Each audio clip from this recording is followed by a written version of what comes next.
Hello friends. So in this video I want to help you know what you expect when you start on an antidepressant. As some of you might know from my channel, the antidepressant that I took is called Escitalopram. That's the generic name for it. In the US it's called Lexapro, and in Europe here where I live in Brussels it's called Cipralexa. So Escitalopram is an SSRI. And SSRIs, they assume that you are depressed because the levels of serotonin in your brain are not calibrated well enough. So you produce serotonin. This is a normal hormone that everyone produces and that is responsible for well-being, is responsible for happiness, for regulating your mood. And what is assumed here is that you're producing it, but then you're recapturing it too much on your body, so you're reabsorbing it too much on your body. So what SSRI does is that it stops your body from absorbing it too much. I'm going to talk here about my first week on this drug and the risks and what happens to me, in the hope that it would help some of you guys decide if you want to take this medicine or not. Doctors normally are very fast to prescribe this, and it makes me really angry because we still don't know the long-term effects of such medicines. They are very powerful drugs. I read an article on The Guardian and it was very complete and really helped me, reassure myself about my point of view. I left an article, a link on the box below with this article that you can read afterwards. So the truth is, pharmaceuticals, they inject on a lot of money on research that says on the long term these drugs are safe and they work, but actually we don't really know if they work, and we don't really even know the long-term effects of such medicines. That's what the independent studies suggest, and that's what the people's experiences suggest, which is also very important.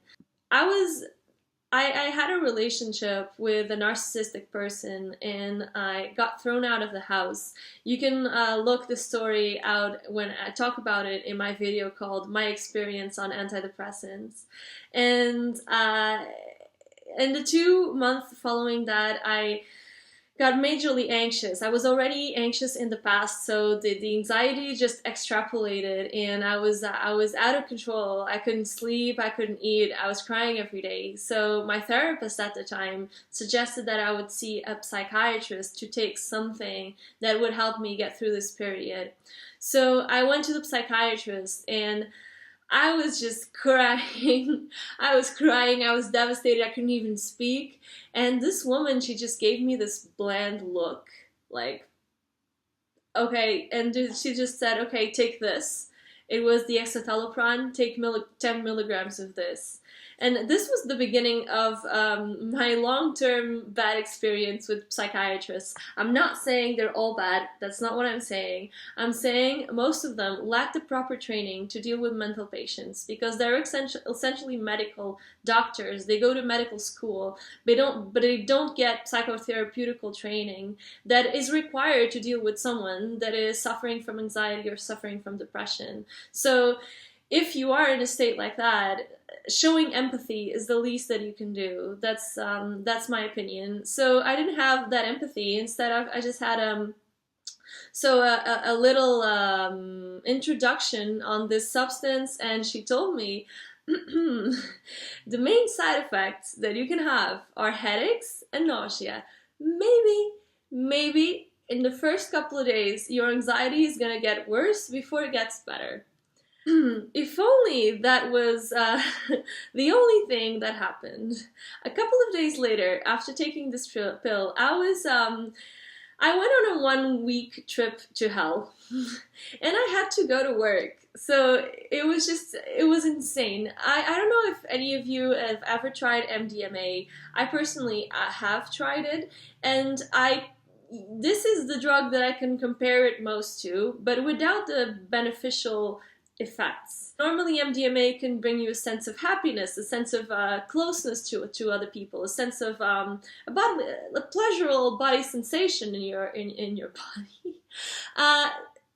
But no, escitalopram just brings the bad things that you have when you normally took too much MDMA. So I had this feeling of being generally out of reality, as if things were happening and I couldn't participate in them. So dissociation, that's the technical term. My face was burning and my hands and my feet were just sweating profusely. It was horrible. And I was either super energetic or my legs just felt like jelly to the point that I couldn't walk. At some point, one of the days, I was feeling so sick that I couldn't get out of bed. My head was racing, I was either super hot or super cold, and yeah, my head was on a loop. It was just constant little roller coaster of emotions, either unrealistically optimistical or suicidal. That's actually when I started to have my first suicidal thoughts. This is when a huge feeling of anxiety started to kick in, mixtured with this devilish euphoria. I'm not bipolar, for the record, but I think I know what bipolar people feel now because I took this pill in their phases of mania. This extreme euphoria, this energy, this feeling of being out of control, and my thoughts were racing. I was overexcited about the smallest things. And one day I was at work and I was doing a task by myself, and I even started talking to myself. Not in a psychotic way. I didn't have any hallucinations or anything, but my thoughts were so intense that, yeah, I just had to let them out in some way. And the second episode that happened at work and really worried me was that I just walked into this group of people that I didn't like, because I didn't like my colleagues at the time. I didn't like my job, and I just started this conversation. I just interrupted this conversation with this insane enthusiasm, and I was just blabbing around very joyfully, and I was like blah blah blah, and at the end I was just, oh my god, what the fuck did I just do? That was just insane. That's when I started getting paranoid. I thought my colleagues were going to find out that I was taking something other than this antidepressant, because that's how I felt. I felt like I was on some street drug. And that, yeah, so I started feeling very sick and overwhelmed, and I called this shrink and I explained the symptoms. And she said, well, I don't know what you're talking about. Again, with this very placid voice, zero compassion. Oh my god, now I can laugh about this, but at the time it was just insane. Zero compassion. I don't know what you're talking about. None of my patients have ever reported that. I have hundreds of patients. No one ever had a problem. This is bullshit, because I went online and I looked in the forums, and there's hundreds of people with this same problem. And also I put an article in the link below it's an article from The Guardian that talks exactly about the problems that you can encounter when you start taking an SSRI, in this case escitalopram. So, yeah, a week had gone by with me in this state, and I started going on the forums, and the things that I saw were diabolic. People were absolutely freaking out. Granted, I know that different people have different reactions, and not everyone is going to have this reaction. Maybe I'm too sensitive. Maybe the people on the forums are also too sensitive. I don't know. The things that I saw just matched my experience, and they were even worse. Then I decided to look at the leaflet, and also in the leaflet that you have for escitalopram, I have it here, there's things that can happen that are not very inspiring. Like, for example, you can get aggressive, you can have hallucinations, you can have mania. I guess that's what I have. Nosebleeds, if you can have milk coming out of your titties, even if you're not having a baby, amongst other things. So yeah, I was just sitting in front of the computer and I just completely lost it at one point. I really had a full-blown panic attack. I forgot what day it was. I forgot what I had done that day. I forgot what I had done that week. And then I really started getting paranoid. I thought, oh my God, did I do something wrong at work? Did I take off my clothes at work? I don't know. I don't remember. So I just went to the hospital. I remember I was just there with my friend in the hospital in the living room, covered in sweat. My heart was racing. My pupils were dilated. I was trembling. And we were just there, just both freaking out, just freaking the fuck out. Until the doctor called me into his office and he said, well, probably this is not the right drug for you, so here's some Xanax and just go home and stop taking it. So I took my Xanax, I went home, and I just thought, okay, fuck it, I'm gonna try to go through this period of anxiety without drugs, because drugs are even worse, apparently. 3 months later, after trying every other solution possible, I had a burnout. And I got seriously depressed because of the circumstances of my life. My breakup was really hard, etc. So I explain all that in my other videos. So a couple of months later, I was so desperate and I just thought, fuck it, I'm trying it again. I have to. I was suicidal. Sometimes I couldn't even come out of bed. It was really, really, really hardcore. So I went to this other doctor and he told me I should have never taken a full dose of Escitalopram right to begin with. So people should always begin with 5 milligrams or lower and then build it up from there. Yeah, I decided to do that, and for a couple of days I still had the feeling that I was high. But for me, honestly, at the time it compensated, because being high was better than being suicidal. So it was better than wanting to kill myself. I just wanted it to stop. It also happened that I wasn't working at the time, so I could enjoy my high, so to speak. I didn't have to go anywhere, and maybe that's the fact. I mean, the fact that I had to work the first time, that's also what extrapolated the anxiety so much, especially that if that was, my work was not a welcoming environment at the time. So about the exhilaration, I still felt it a bit.